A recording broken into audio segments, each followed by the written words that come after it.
So next is liability clause. Liability clause में mention किया जाएगा कि जो लाइबिलिटी है either it is limited by shares और बाय गारंटी। सो जहाँ पे कंपनी लिमिटेड बाय शेयर्स होगी, ठीक है, तो वहाँ पर their liability will be up to the amount of the face value of the shares purchase by them. ठीक, तो कंपनी में जो मेंबर्स हैं, जो शेयर होल्डर्स हैं, they will be liable for the face value, right. जो face value होगी उसके लिए लाइबल होंगे, but not for any other, basically their personal assets won't be liable. And then company limited by guarantee में members जो है they give some guarantee कि basically हम इतनी गारंटी देते हैं that at the time of winding up will put this much amount into the company और will pay the creditors of the company. ठीक है, सो कंपनी जो है इन केस वाइंड अप होती है, बंद होती है, तो जितनी गारंटी दी गई है उतनी अमाउंट जो है share holders will have to pay to the creditors. ठीक है, basically they will pay to the company, members will pay to the company and company will further pay the creditors. Then आता है capital clause. Capital clause में company के capital mention किया जाएगा, that what is the authorised capital, that means the maximum limit to which they can issue shares in the market. ठीक है, कितनी limit तक शेयर्स इशू कर सकते हैं, that is authorised capital. So issued capital is separate, authorised is the limit, ठीक है, जितने तक रेज कर सकते हैं। So different classes of shares are mentioned over here कि कंपनी ने कितने शेयर्स इशू किए हैं, कितने ऑथराइज्ड हैं, एंड देन कितने पे पेड अप कैपिटल क्या है, कितनी पेमेंट आ चुकी है एंड ऑल दैट। सो ठीक है, एंड देन आ गया association and subscription clause. Association and subscription clause में ऑल द मेंबर्स और you can say the promoters they sign the memorandum. ठीक है, so they give their name, their address, their occupation and they agree that the shares are taken by them as stated. So उनके signatures होते हैं as well as witness के भी signatures किए जाते हैं along with the name of the signing person. ठीक है, so that is association clause. Then comes the articles of association. Articles of association क्या है, ये कंपनी के इंटरनल रूल्स डिफाइन करता है। मेमोरेंडम आउटलाइन बाउंड्री सेट करता है, आउटर बाउंड्री, आर्टिकल्स जो हैं इनके इंटरनल रूल्स डिफाइन करते हैं, क्या रूल्स एंड रेगुलेशंस होंगे for obtaining the objectives stated in the memorandum. So let's look at the content, you just have to memorise few points over here. Articles में लिखा जाएगा, see will just go through the easy ones, आपको सारे करने की ज़रूरत नहीं है। So division of various types of shares and rights of shareholders, किस किस तरह के शेयर्स होंगे, शेयर होल्डर्स के राइट्स क्या होंगे, देन किस मोड में इशू किए जाएंगे, देन मिनिमम सब्सक्रिप्शन कितनी होगी, ठीक है, method of issuing share certificates, कैसे इशू किए जाएंगे शेयर्स, देन कॉल्स कैसे रिसीव होंगी, लाइक 70% एंड 30%, देन रीस्ट्रक्चरिंग कैसे होगी, कमीशन हो गया, commission brokerage on shares and debentures वो कैसे पे होंगे,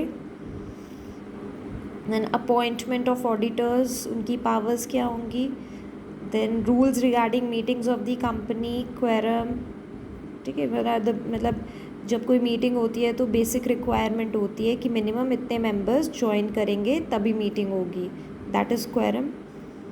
सो कॉमन सील से रिलेटेड क्या रूल्स हैं, मैनेजर, मैनेजिंग डायरेक्टर, सेक्रेटरी, इनको अपॉइंट करने के लिए क्या प्रोविजंस होंगे, बुक्स कैसे मेंटेन करने हैं, शेयर्स के रीइशू होगा फॉर फ्यूचर कैसे होगा, वोटिंग राइट्स क्या होंगे, लिमिट्स, लोन लेने के लिए क्या क्या लिमिट्स होंगी, बोर्ड ऑफ डायरेक्टर्स को कितनी पावर्स मिलेंगी, डिविडेंड कैसे डिक्लेयर करना है, रिजर्व्स कैसे मेंटेन करने हैं, एंड अगर कंपनी बंद होती है तो क्या प्रोसीजर फॉलो किया जाएगा।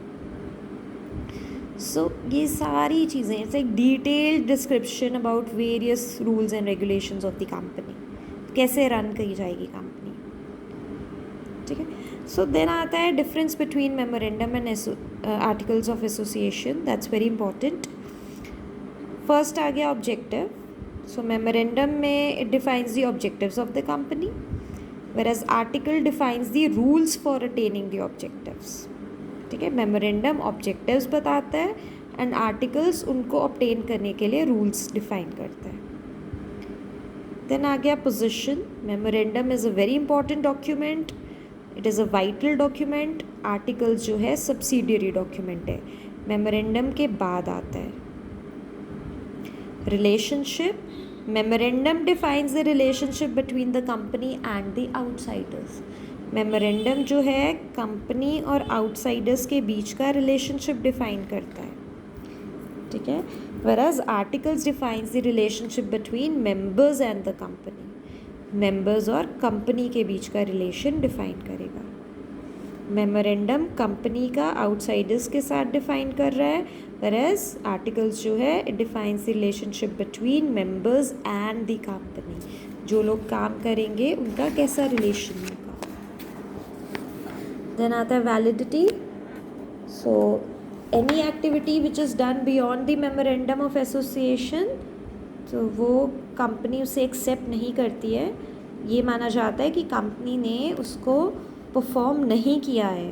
तो any activities beyond the power of memorandum are not considered to be perform by the company and even the members can not ratify them.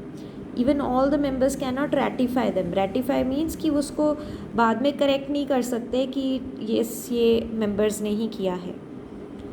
जो भी बाउंड्री सेटअप की है उसके विद इन रहकर ही एक्टिविटीज़ होनी ज़रूरी है. आर्टिकल्स में activities beyond the powers are also valid but their ratification is it is void. मतलब आर्टिकल्स में भी जो जो मेंशन किया गया है वैसे ही काम करना ज़रूरी है, बट इन केस अगर लगता है कि it was necessary for the organisation, so the members they can ratify it. तो उसे करेक्ट कर सकते हैं. दे कैन से कि ये जो भी एक्शन लिया गया है ये वैलिड एक्शन है एंड उसको एक्सेप्ट कर सकते हैं. देन आता है necessity. So obviously memorandum is necessary to get the company registered. It is the basic brick with which the company gets registered, whereas articles is not necessary for public limited company, but private company को articles of association बनाना ज़रूरी है. And then आता है alteration. Memorandum of association में जो भी mention किया गया है that can not be easily altered, ठीक है. You need proper approval of court. तभी हमने कहा कि मेंबर्स उसे रेटिफाई नहीं कर सकते, ठीक है. Whereas articles can be easily altered by a special resolution. By just passing a special resolution, all the members can together ratify their act. So this is all about memorandum and articles of association.